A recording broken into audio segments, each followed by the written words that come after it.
Hello, I'm Gordon and I'm from Form 6 Juniper. Hi, I'm Natalie. I'm from Form 6 Bombax. My name is Aaron and I'm from Form 6 Cassia. Hi, I'm William from Form 6 Bombax. I'm Hannah Hui from Form 6 Cassia.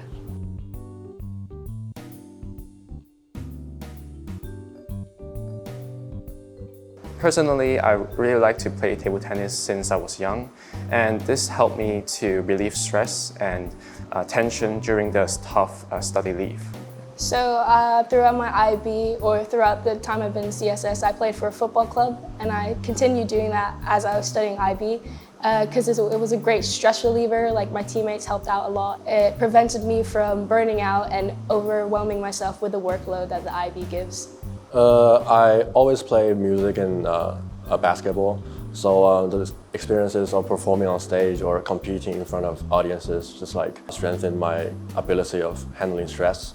So I think it helps me to perform better in exam rooms as the stress is not like conflicting me. I have always been passionate about music and was fortunately able to be involved in a lot of musical performances in CSS, such as band performances and the Sea Rivals competition. I think it had been a great way of expressing myself as well as relieving stress in the 2 years of IB.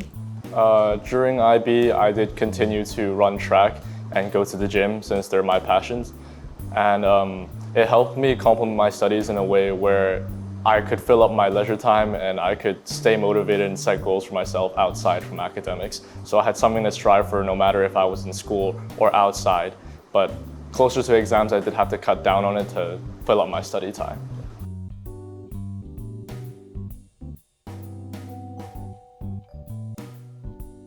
It would probably be to start my IAs and EEs earlier and to try as hard as I could in them, because they also mean a lot to your final grade, and it can also take away a lot of stress in the long run when you don't have to worry about that little 20% at the end of the day. And also to probably write notes that are meaningful to you and that help you instead of notes that just look nice on paper. I would say to set a goal that is as high as possible and to work hard for it as soon as possible, because I'm a very lazy person and I always overestimate myself. So if I set a target that I think I might achieve, then I won't work hard. Then I probably won't achieve it. So if I set a goal that's really high that I feel I won't achieve it, so I will actually work hard for it, then that's the way to get a better grade that's beyond your expectations. I would say don't forget to take care of yourself and get enough sleep. Over the past 2 years, I have pulled countless all-nighters, slept only a few hours a night, and just generally neglected my own health. But at the end of the day, your health is so much more important than any grade you could achieve. It is as important to take care of your health as it is to study.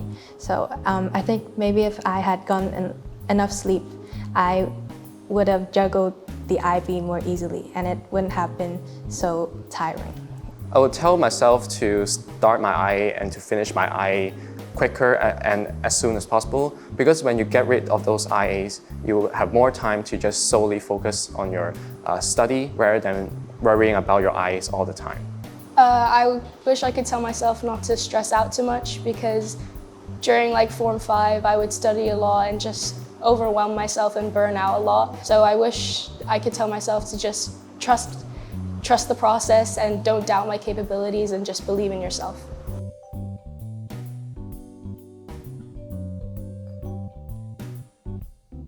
For me, it's find a way of study. It's like how to absorb knowledge and how to find exam skills. For example, I study entire syllabus, ESS syllabus from the top 2 months before the exam, and just to find a way of answering papers and how to use that knowledge.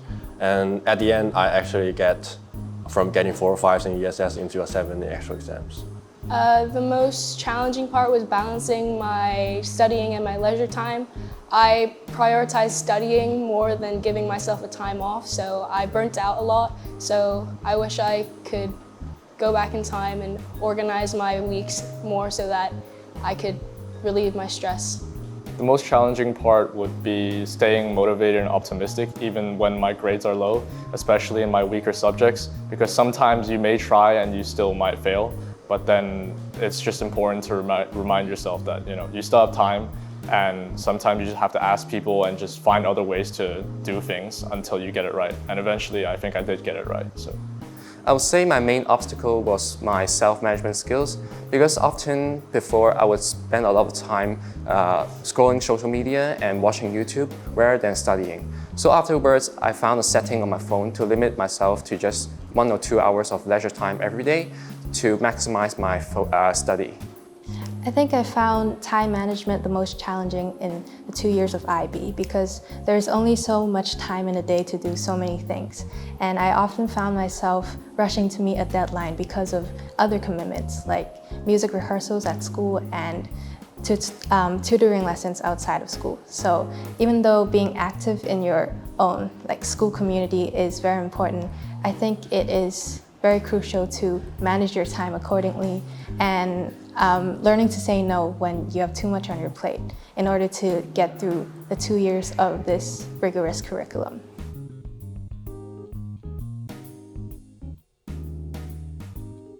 I'm going to study the asset management and private banking in the Hong Kong University. I will be studying physiotherapy at PolyU in Hong Kong because I really want to contribute to the healthcare field.